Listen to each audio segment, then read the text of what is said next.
I was driving home once, and it was really late at night, and on my right-hand side, there seemed to be the silhouette of a person lying face down on the pavement, unconscious.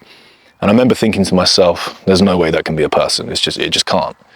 There's got to be some clothes that have been lined out to look like a person, or like a mannequin or something. So I went round the roundabout and drove back, and unfortunately it was a person, completely out of it, just unconscious there. I didn't know if they were alive, if they were just, I didn't know what was going on. It was quite scary.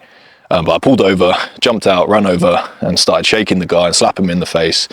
And right as I did that, another car pulled up behind me, and these two young lads, they must have been in their 20s, jumped out and started helping as well. And it was really nice, actually, when there was the three of us, because suddenly we were all getting the job done. You know, it was me and this other guy were sort of trying to wake the guy up and lift him up and help him out. And then the other guy was straight away on the phone to the paramedics.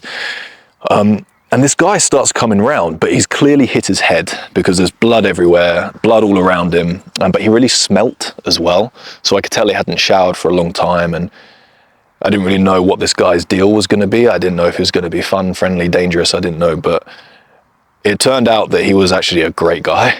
As he started coming around, you could tell he was still very, very drunk. And he's like,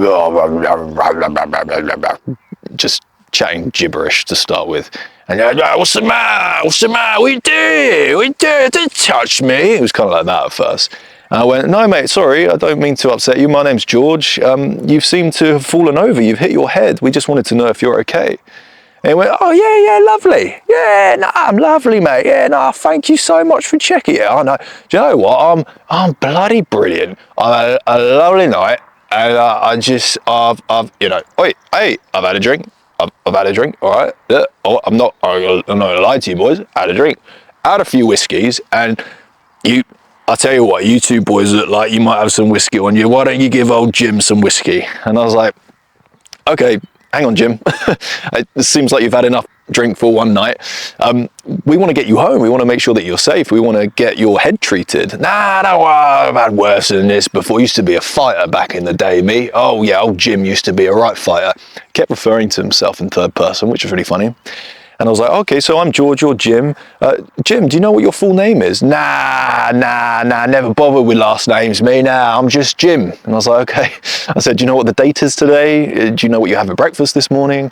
How many fingers am I holding up? You know, just general knowledge questions for Jim, because I wanted to make sure he wasn't concussed or had some serious trauma to his head. But he was just ignoring a lot of those questions. And he became very stoic at one point. I remember he was like, oh, ain't this beautiful, lads? And I was like, what do you mean? Well, this, you know, us four together, once strangers, now friends, looking up at the stars and feeling the wind on our face. I was like, Jim, it's like poetry, mate. Keep going. And we were all having a right laugh. But he was like, the blood was visibly draining from his head, which was definitely worrying. And so this guy's on the phone to the ambulance.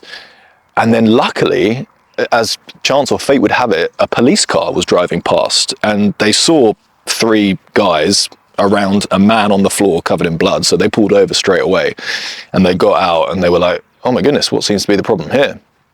And we explained the situation, and Jim was there. Hello, officers. You got any whiskey on you? And we were just, me and the other two guys were just laughing so much. And the officers sat down. They were like, hello, mate, what's your name? And he went, my name's Jim. What's your name? And they were like, I'm officer this, I'm officer that, you know, can I do this, can I do that, can I help you, like what's the problem, what's going on today? No, leave it, I just, you know what, I just need some drink, I just want one more drink and then I'll shut up. And he just kept going on about how he wanted more drink. And then the officers were like looking at him and looking at each other and chatting back and forth. And then one of them got in their car for ages, and then this woman, female police officer, was talking to him for ages. And he was like, would you like to go for a drink with me? And she was like, Jim, you've hit your head. We need to get you to a hospital. And this went back and forth for quite some time. And then the other officer came out of the car and sort of gave the head nod to the woman. And she was like, I remember she took like this iPad or whatever they were working off, and she just went, Dave, like that, to Jim, She just goes, Dave. And he goes, yeah. And me and the other guys just look at each other like, what? And she goes, Dave, when did you escape? And he goes, oh, leave off. You're always on my case. And we're like, what? Honestly, me and these two other guys had spoken to Jim for like half an hour before the police showed up. And he was constantly referring to himself as Jim, talking about how he's called Jim. When we referred to him as Jim, he would confirm. And then these police officers are referring to him as Dave now. And they're like, Dave, when did you escape? Like, when was the, where's your carer? All of these questions. And he's like, oh, come on. And then me and the two boys, we just looked at him, we went, Jim, are you saying you're not called Jim? And he goes, no. And we go, you're called Dave? He goes, yeah. And we go, why did you say your name was Jim? And he just goes, I don't know. And all of us, even the police officers, we were all just laughing so much. I remember just like belly laughing, like all of us together. He had a really like husky, rich, kind of alcoholic laugh. And me and these two young lads, we were just like, yeah, pissing ourselves. And the officers were giggling as well, which made it even more funny. And it turned out that his name was Dave, and he'd escaped from some sort of care system or mental institution or something. He'd escaped and he'd gone to the pub, and I don't know how he'd got drunk. I don't know if he had money to spend or people were buying him drinks or what happened that night. But the police ended up taking him. They took him away back to where he came from. And it's really annoying because I can't remember what he said now, but I do remember because we were all saying goodbye. We were like shaking his hand, and I remember he pulled me in and he said something in my ear that was really profound in the moment, and it was really deep. And I thought, I'll always remember that, and now I've forgotten. And then they left, and then it was just me and these two boys, and I was just like, okay, well, nice to meet you lads, see you later. And we all went our separate ways. And it's just a funny story that I will always remember. Good old Jim or Dave. But it struck a chord in me with regard to the fact that it's so important to have a sense of humor in this life. You've got to go through life with a sense of humor. If you take life too seriously, life is going to be a very unpleasant experience. The most miserable people in life are the ones who are the most serious. And just a moment like that I had with Jim, who confessed that he was actually called Dave, and all of us were laughing, the officers in uniform, human beings, the two young guys who had probably gone out and had some fun that night, having a laugh, me driving late at night, listening to ABBA, now laughing, Jim, Dave, whoever the hell he was, laughing his arse off as well, all of us connecting, laughing, because of one stupid, funny prank that he wanted to play on us. And it brought us all together. It harmonized us. It was a really beautiful moment. And you've got to have a sense of humor. You can't take this life too seriously.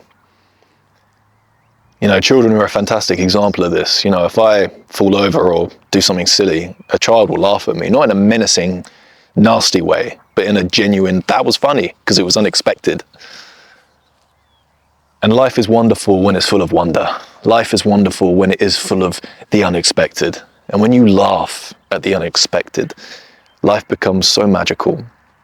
And of course, it's easier said than done. But over the years, I've developed this in ways that really help me out.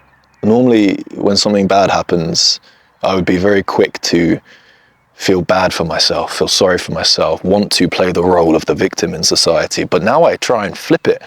And when something quote unquote bad happens, I try and laugh it off as much as I can. I try and find some humor in it. I think about Jim, who had just fallen over and cracked his head and blood dripping from his head. And he thought, do you know what? I'm just going to make up a false identity, a fake character. And don't get me wrong, I know he was probably scared of being found out and probably just came up with a fake name so that we didn't actually say the real name because he'd be on the record system for the paramedics and the police, whatever. But Regardless, it was hilarious. It was the way he was like, I don't know. I just chose the name Jim. Wow, there's a bird of prey that is literally, oh, that's so annoying. I wish I had my camera. There's a bird of prey literally there flying. Wow. Let me try and film it so you can see. Hold on. The camera is not doing it justice at all. Never does it? But it's right above me.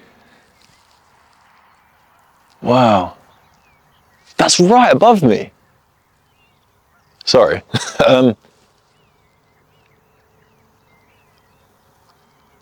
Nature's amazing. I really want to watch this. I'm going to wrap up the video. Have a sense of humor. Don't take life too seriously. Learn to smile, learn to enjoy yourself, learn to laugh. Learn to find humor in the little things. Learn to play.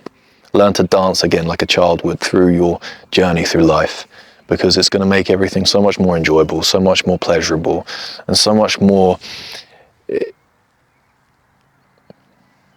magical from the perception of wonder. When you go through life wondering about everything, you can't get bored. Like me now. Like, what is that? Who made that? Beautiful. Thank you so much for watching. Sending you all the love that you deserve. I'll see you next time. If you've got any funny stories, please share them with me. I love a funny story. And please like the video. And if you're new, please subscribe, because I make a couple videos like this every single week, and I make a short Monday to Friday, just a 30-second positive video to make you feel better about yourself. I also do Sunday stories now. On a Sunday, I post a story every single Sunday for your enjoyment. Thank you again for watching. I really do appreciate it. Have a lovely night. And I am going to continue. Where's he gone? Oh no, where's he gone? Oh, he's over there. Oh, he's too far away now for it to be enjoyable. Never mind. Have a sense of humor. Ha ha ha ha. All the best. Lots of love.